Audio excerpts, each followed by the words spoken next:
Hello and welcome to another episode of Rewildology, the show that explores conservation, travel, and rewilding the planet. I'm your host, Brooke Mitchell-Norman, conservation biologist and adventure traveler. Holy crap, September was a ton of fun with new episode styles, very philosophical and inspirational stories, and a deep dive into my favorite topic, conservation tourism. In case you missed an episode or were on the fence about listening to the full thing, check out these clips from each episode to see if you might want to go back and listen to the thing in its entirety. Also, just in case you missed the announcement, our Rhino t-shirt campaign is still running. Check out the specially designed Rhino t-shirts in the Rewildology swag store and purchase your favorite t-shirt or hoodie to support the Katie Adamson Conservation Fund's Black Rhino work in Tanzania. All right, let's dive in. First, in September, we met three incredible scientists, Dena Spatz, PhD, Nick Holmes, PhD, and David Will, that just released an exciting foundational paper that could change the way we restore our islands. And you started to drop a little hint about what is actually going on with our islands. And I know that all three of you have seen this firsthand, but could you, maybe for someone who might not know exactly what's going on, or I'm not an island expert by any means, most of what I've studied has been on actual landscapes on a terrestrial land. So could you maybe give us more information? Why are our islands having such a hard time? Wow. Well, let's start with a little bit of ecology, life history, natural history. And so islands are remote places. Think about Hawaii, think about French Polynesia, think about the Azores. These are places that are quite remote. And as a consequence of that, the natural history, the evolution of species in these places has been very different. There's a remarkably high endemism on islands. And when you look at plant endemism and you look at vertebrate endemism, the richness on islands is about 10 times greater than what you see on the mainland. Wow.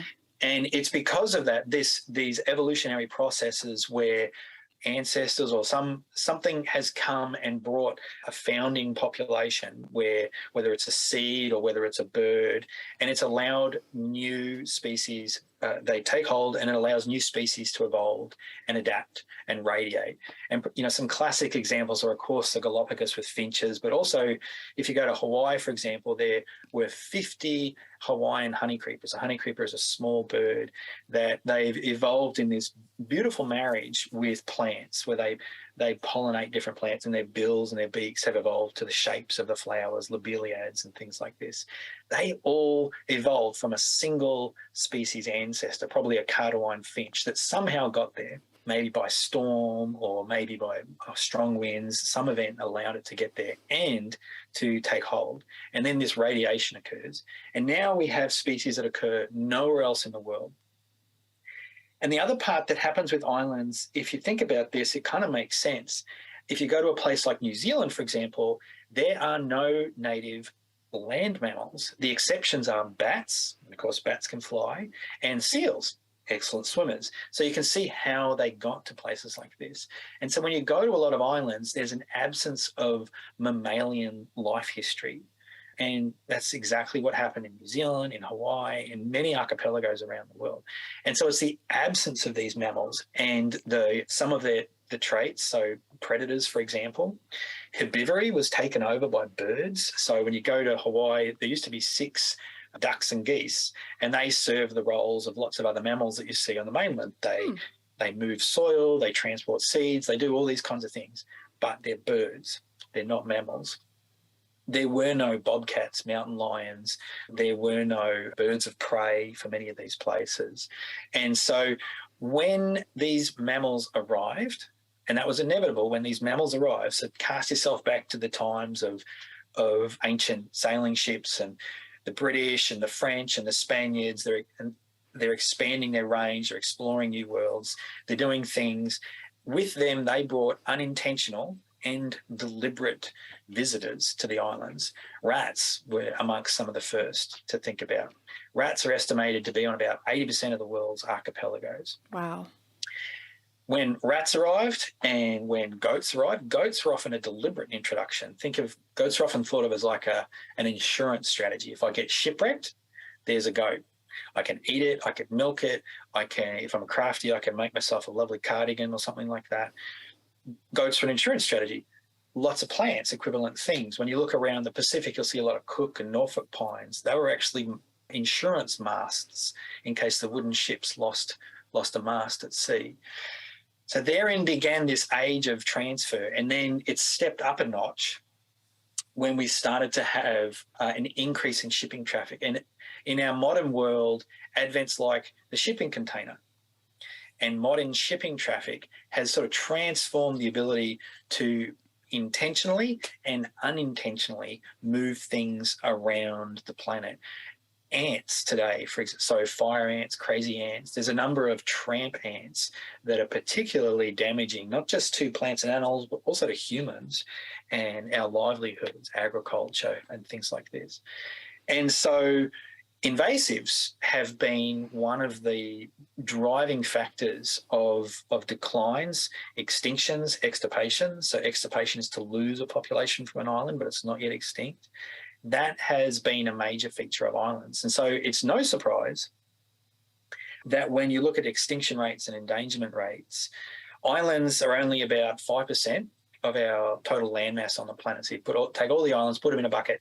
In that bucket, about 5% are islands. That 5% has been home to about between 60 and 80% of our world's extinctions today. So since about the 1500s. So think about that age of sailing and things like this. And when we look at our IUCN Red List, sort of the global yardstick of what's closest to extinction, about 40% of our most threatened species are on islands. So 5% of the land, but all of this extinction and endangerment, there's a much higher rate of extinction and endangerment on islands. And it's because of this endemism. Our 6 geese out on Hawaii, there's only one left, the nene. Wow. And the nene is beautiful because it's kind of it's a lazy Canadian goose that came to Hawaii and then a part of that population that never went back and just evolved into what it is today. It's a lovely metaphor. And this, no offense to Canadians, I have Canadian heritage.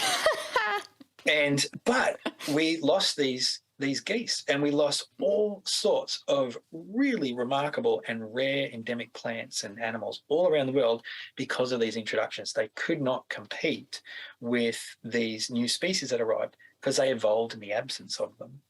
They had no instinct or physiological response that allowed them to either fight or flight. They just sat there, and that's how we lost them. And so that rarity led to an increased vulnerability when these invasive species arrived. That's a long-winded answer, but there's some things. Next, we sat down with John Linnell, PhD, and had a very philosophical and moving conversation about what it means to coexist with large carnivores. So I think the next natural question that I would love to ask you is, you've written a lot about coexistence, and this is a relatively new term to the field of conservation. So to you, what is coexistence in your eyes from your definition, and do you actually think it's possible to reach? I guess we have to take a little step back, first of all, because the coexistence kind of discourse, it grew out of the conflict discourse. And conflicts are like the first thing that kind of come to mind when you start talking about kind of predator conservation, especially like in human-dominated landscapes, right? And I guess we used a huge amount of time in the 90s and the early 2000s trying to get to grips with kind of human-wildlife conflicts. You know, like the early work was kind of very much kind of focusing on the proximate, the tactile things, like, for example, wolves who kill sheep, right? And all the efforts of, well, how do you modify livestock husbandry to prevent this? You had the same issue, say, with bears and garbage. How do you keep the bears out of the garbage bins? How do you stop the bears destroying beehives? All these type of things. And then this work kind of led, I think, to a deeper insight into the importance of social conflicts, where even in the absence of an economic conflict, you still have this sort of opposition of kind of rural areas against the return of large predators. So part of that may be based around fear, and certainly like a wolf or a bear, they are kind of potentially dangerous, right? They're big predators with teeth. They kill much bigger things for a living, and humans are actually pretty wimpy things. We don't really have much to stand up with. So, but it's much more than those things, that the research can really identified how these species were becoming symbolic issues linked to much wider discourses of kind of social change. That sort of you have all of these kind of conflicts, between the more modern and more traditional styles, between rural and urban, between different political values, all sorts of different divisions exist there. And depending on where we are, we pick on different kind of symbolic issues, right? Like kind of migration is a huge issue, right? Everywhere, abortion is a big issue in the US. Other countries have their issues that tend to become highly symbolic. And wolves and bears, especially, very quickly tend to get sucked into these wider social and kind of political debates, and awfully much in the same way, actually, as migrants or kind of refugees. It's something from the outside, it's perceived as being threatening, it's a change, and then we immediately blame them for everything else that's going wrong in the world. Like in a kind of European kind of rural context where there's a huge kind of change in rural life ongoing since 1980s. We blame, the closing of the post office, the closing of the local school, the fact there's not a priest in the church every Sunday anymore, all of these changes, the arrival of the internet, the fact that your beer costs twice as much, every possible social change you can think of, you tend to blame it on something external. Like the wolf came back and everything went to hell. So you have these kind of symbolic issues, which are not really about the real wolf or the real bear or the real lynx, but about the symbolic one. So by the 2000s, we were understanding that these human and wildlife conflicts were a composite of, real issues and economic issues and these much more wider social symbolic issues. And that was kind of really good that we now understood what the problem was. The question was, how do you move beyond this? And what do we try to get to? What does kind of sort of a successful conservation situation look like? And I'm guessing that this maturing of our understanding of conflict led us to realize that we were never actually going to solve all conflicts. That we could maybe protect sheep better. We could maybe help farmers, use electric fences or adopt livestock guarding dogs and different practices that maybe would bring the loss of livestock down to a minimum, and we know how to make garbage bins that the bears can't get into. We know how to protect beehives. So those aspects of conflict you can work with. But these wider social issues, they are never going to change, right? Because all of our societies involve kind of political differences. We have different values. We've been having elections, every 4 or 5 years for centuries now, and we still haven't agreed on who's going to run the country. Because we change and different people have different views. Same in sport, right? How many Super Bowl finals have you had each year? You still haven't worked out who's the best team, right? Right. Every 4 years we have the World Cup or we have the Olympic Games, and we still, compete, try to see who's best. And politics and values are the same. We're never going to agree. What we have maybe done is we found, at least kind of superficially, less damaging ways to resolve our disagreements. But we're not going to agree. And predators will always be one of the elements in these debates, because they are so symbolic that we're bound to just to instrumentalize them in wider political and social debates. So those aspects of the conflict are never really going to be solved, right? That is something which we have to try to channel them into less damaging and more acceptable channels. So, like, for example, in a predator context, we could hope that people could take their disagreement through the democratic channels rather than, say, going out and illegally killing or illegally reintroducing predators into landscapes. That we try to keep it legal if we can do. But certainly we're never going to hope that people are going to agree. So this idea that, or these kind of naive ideas that if you just have enough education, then everyone will love wolves or love bears, that's not going to happen, right? Some people are going to love them. Some people are going to hate them. Many people will be totally indifferent, So it means that we're not really moving towards a world where we can even hope to have an absence of conflict. But we hopefully can move to a world where the conflicts are channeled into legal, acceptable ways of kind of resolving differences. And that's kind of where this kind of coexistence idea has emerged from. That, okay, this is sort of, if conflict is what we want to try to minimize or move a little bit away from, what do we move towards? And then people talk about kind of coexistence. And ever since that word has appeared, it's been really pulled into many different kind of directions, with many people having very different views on it. I think early on people had a very sort of simplistic idea that coexistence was the absence of conflict. And kind of, like I said, that's not going to happen, right? So kind of coexistence is now emerging as sort of a kind of dynamic, kind of fluid state where conflicts are at least limited. And that sort of the predators are back on the landscape, sharing space with people, but it's always going to be a fairly messy, complicated, dynamic, kind of interactive thing. It's not going to be a Disney film, let's say, right? It's going to be something much more complicated than that. So I think it's very much an emerging concept that we're trying to fill it with kind of meaning and kind of definition. We realize that it's going to look totally different in totally different places.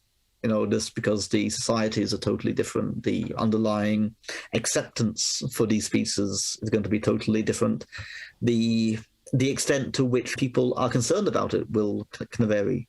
You often see in countries which have real issues going on, like real issues of poverty and kind of armed conflict and human rights issues.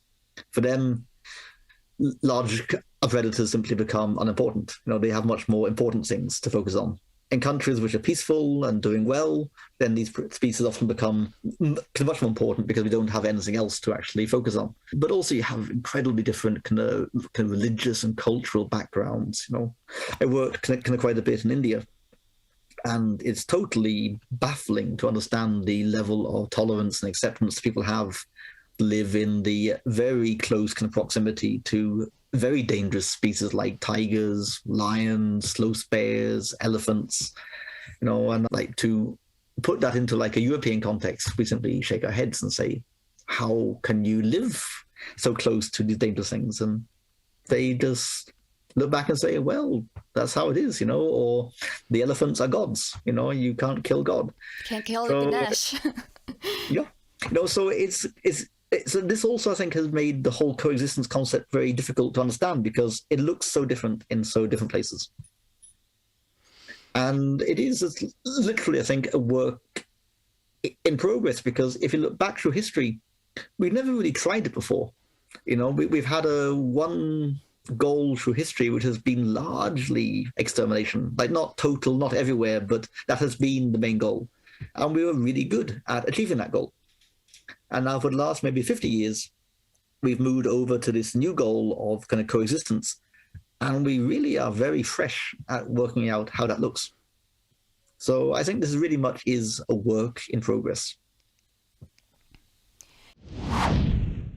3rd in September, I took us through the field of conservation tourism, what it is, what it isn't, and how it can be used to better the planet. Next is probably a question that you might Google online or may have considered yourself, and that is conservation travel good for the planet?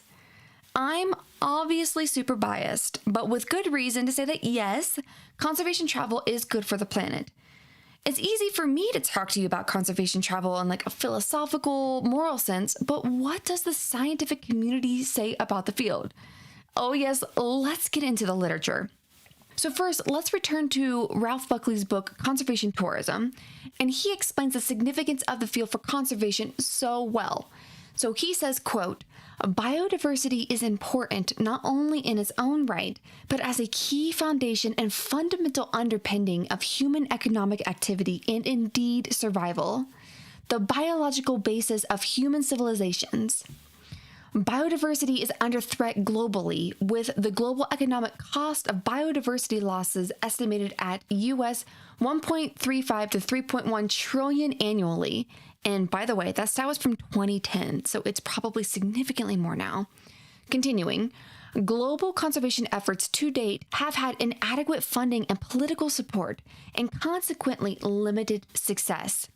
He continues, in a different but overlapping set of areas, income from commercial private sector tourism enterprises can provide another and sometimes more targeted incentive.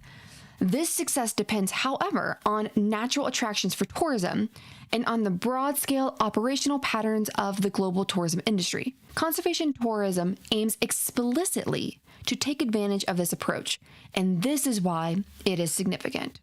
Additionally, I found this amazing review called Ecotourism for Conservation, with the first author being Amanda L. Stronza, published very recently in 2019, which looked at 30 years of ecotourism research and synthesized it all in this paper. These were the top benefits that Stronza found. 1. Support for wildlife and protected areas. The study Stronza reviewed found that ecotourism, quote, shows evidence of increased capacity for conservation within protected areas and increased support for conserving among local population, provides conservation benefit that outweighed its impacts by increasing survivorship of highly threatened species, and helps protect nature on a landscape scale.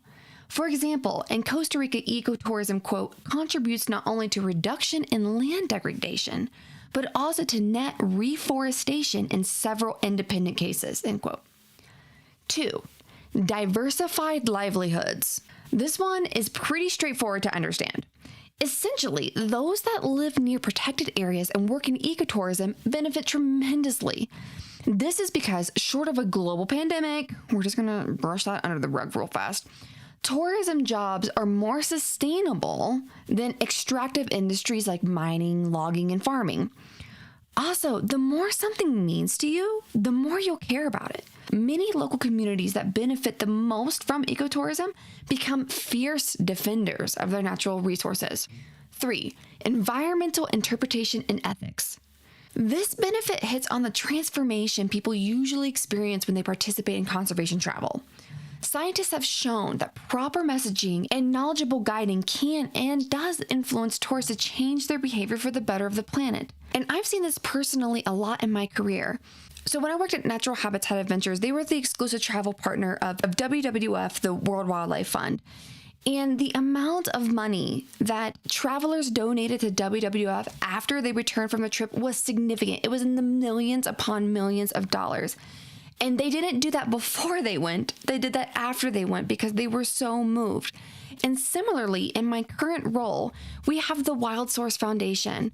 And I can't tell you how many times that when people come back from an unbelievable safari, like they absolutely love their guides, they were so moved, they then feel passionate enough to donate their hard-earned money or save money or whatever it is to the foundation to keep our mission moving forward. It is so amazing to see. And 4, strengthen resource management institutions. I thought this one was interesting, more of an indirect but super powerful aspect of tourism. Quote, ecotourism, with its emphasis on engagement with local communities and participatory approaches to development, can provide the incentives and social capital to strengthen institutions.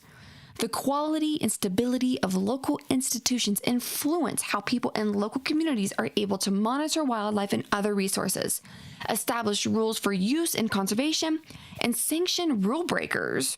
Community-based ecotourism operations that help strengthen local institutions have had clearer success in conservation. Conversely, ecotourism operations with little attention to local governance have had less success in conservation, end quote. Furthermore, to quote Dr. Andrew Huberman on his podcast, he loves to say anecdata. I also love that term, and I want to use that as well. So in several destinations that I've been to, I've had to remind myself to accept the seemingly excessive amounts of help that I was offered everywhere I went. Why? Because hospitality was the only opportunity many of the employees had, and if I refused their help, then I was potentially jeopardizing their livelihood. And so I let people carry my small bags. I am super against checked bags because I do not want to lose my bag. So I have such little stuff when I travel. But again, I was more than happy to let people carry my little bags, bring me coffee, bring me wine, whatever it was, so that I can make sure that they stay employed. I'm more than capable of doing these things on my own. And even sometimes it would make me feel slightly uncomfortable to be so well taken care of. But I know it's better for the community living beside the wildlife that I'm there to visit. For the 4th episode of the month, we had a very inspirational conversation with Mark Butcher, aka Butch, the founder of Envelo Safari Lodges and the man that helped to reintroduce southern white rhinos back to the Hwange ecosystem on community lands. And to extend that, you've just perfectly set up now this new project, because now that the local communities are so involved and care so much about their wildlife, it just makes sense that you partner with them for rhinos. But first, before we get to exactly what this project is and how it all came to be, could you take us maybe through a history of what rhinos experienced to really set the foundation of why what you did is so just historic? It really, truly is. So yeah, maybe take us back in time. What have rhinos experienced in Zimbabwe over the past century, maybe? Okay, so probably here to keep it simple, I'm going to talk about white rhinos, okay? And obviously we've got the two species here, the black rhino and the white rhino. And they're both grey incidentally, but anyway, that's another story. But white rhinos were wiped out in our country at the turn of the 1900s, right around 1900, 1902. There's always a lot of debate about when the last white rhino was killed in our country. And at the same time, all over Southern Africa, the southern white rhino, different to northern white rhino that was in Uganda and Sudan and East Africa. The southern white rhino was in serious trouble. And in fact, by the 1920s, it was thought to be extinct. But a small, very small handful of survivors were found in the northern part of Zululand and what is called KZN today, KwaZulu-Natal. Around about 20-something were discovered, and serious intensive protection was put in place around Sosui and Mfolozi game reserves at that time. And from that relic population, it's an incredible conservation success story driven by a number of conservation heroes, including Ian Player. But that population eventually was, at its height, was around 20,000. So from 20 to 20,000 is fantastic. But what happened when I was a youngster in the late 60s and early 70s was the guys in Zululand had done such a great job with looking after their rhino. They now started to repopulate the rest of Southern Africa with their rhino. And in particular, large numbers went to Kruger. And that's where the largest population still is today, is in Kruger National Park. But the first white rhinos came back to our country, I believe in like 1970 or 1972. And they went to Matobo National Park. Quite soon afterwards, they were reintroduced into Hwange. And it was very exciting. In the mid-1970s, I was still a kid. But I mean, we used to watch the trucks go past, and there'd be all these guys with their felt hats talking Zulu, and they'd be driving past the rhino, and they'd put him back in the park. By the time I started work in the early 80s in Hwange, I mean, the southern plains of Hwange, southern Hwange's got a lot of open savanna grassland areas. You'd go out and you'd see herds of rhino, herds of white rhino, 3s and 4s and 5s all the time. It's everywhere. And every evening, it'd be part of what you would see, part of the landscape, And it was fantastic to see them. They really, you sense that they belonged there.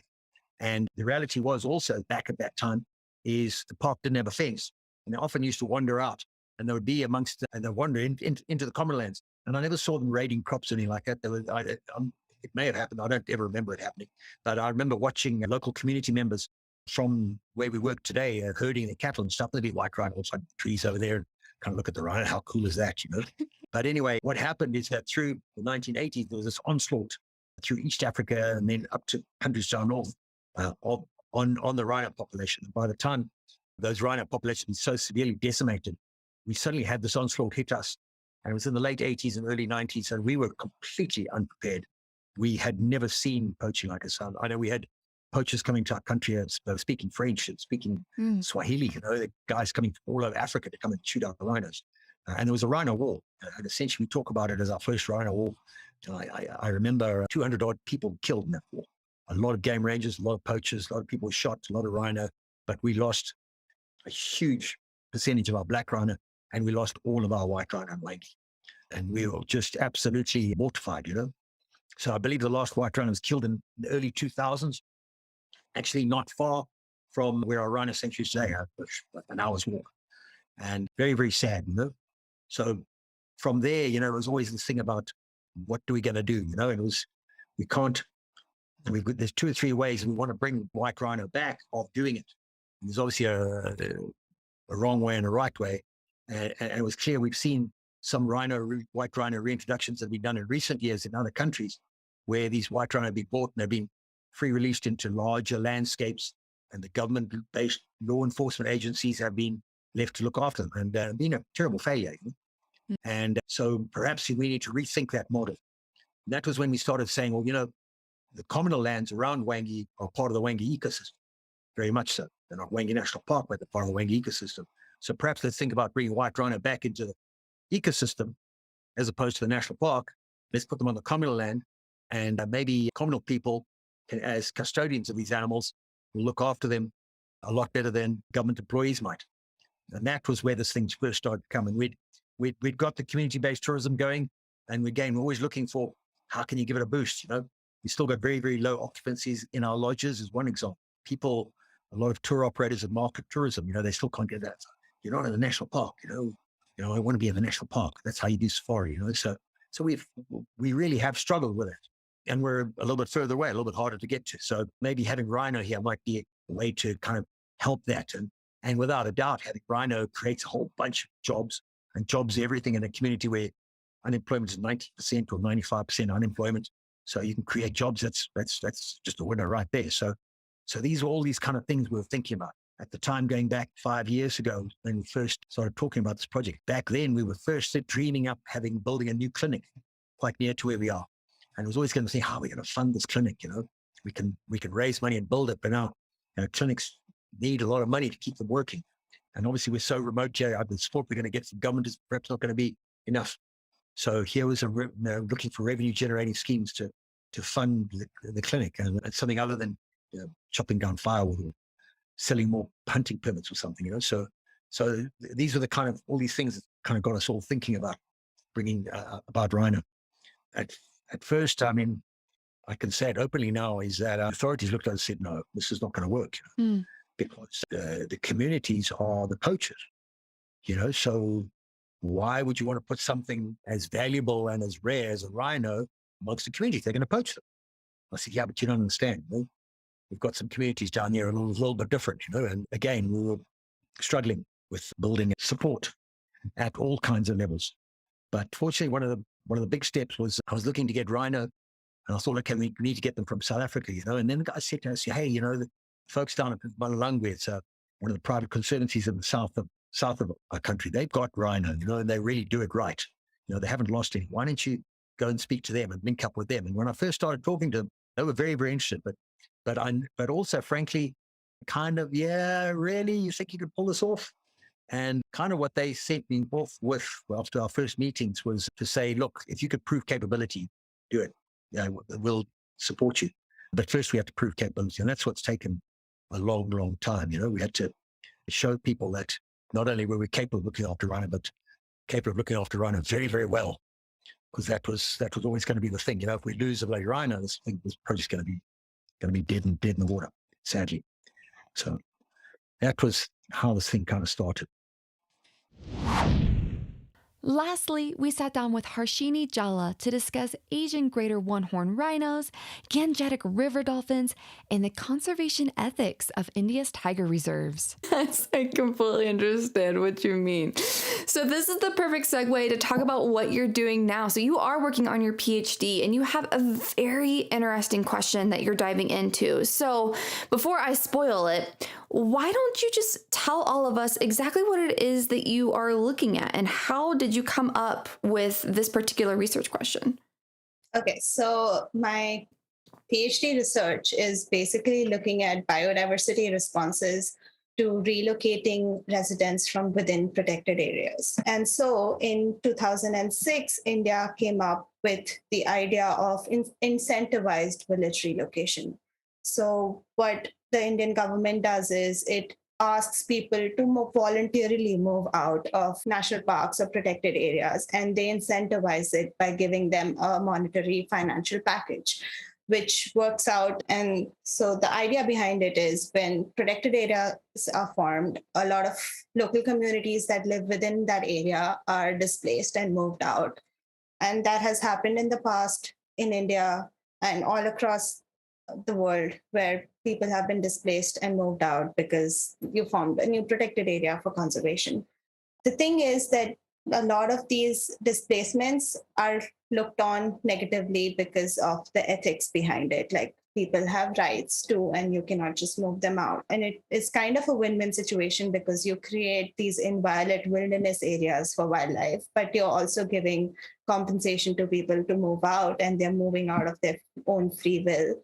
And hopefully to a better life outside, because no one wants to live in a forest where your crops are under threat, your life is under threat, you have tigers and lions in your backyard. So the thing is that most of these relocations that happen are happening within tiger reserves because it's a tiger conservation policy.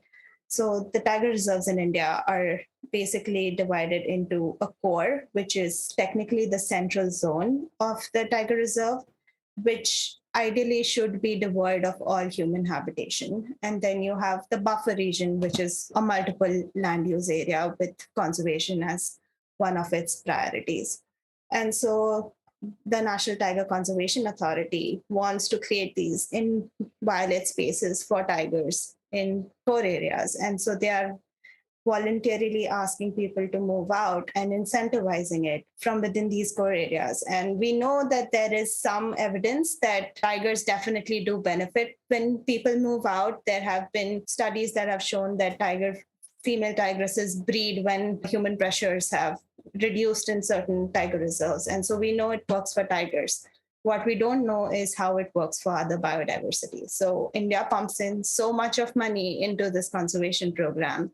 And between, I think, 2014 and 2018, we spent over $40 million just voluntarily asking people to move and moving people out. And so if we are spending so much money and we don't have enough scientific evidence of whether it works or it doesn't, and if it works, to what degree does it work? How does restoration actually happen in these areas? So that's what I want to look at for my PhD, how restoration happens once you've moved people out of these tiger reserves. And that is it, a snapshot of September's wide-ranging episodes. Don't forget to check out the website and grab your Rhino Conservation shirt or hoodie. As always, we want to thank you for being a part of the Rewildology community. If you would like to support the show in other creative ways, there are several options to do so. Zero-cost ways to support the show include subscribing to the podcast on your favorite streaming app, leaving a rating and review to boost the algorithm, which will present the podcast to more listeners, signing up for the weekly Rewildology newsletter at rewildology.com, subscribing to the YouTube channel, and following the show on your favorite social media app. If you'd like to financially support the show and help us keep these stories on the airwaves, consider making a monetary donation at the website or purchase a piece of swag to show off your Rewildology love. At least 10% of proceeds from this podcast will be donated to our conservation partners. I'd also like to extend a special thanks to Heather Valley, the show's audio and video producer, for making the show sound and look awesome, and Focusrite for powering the podcast sound.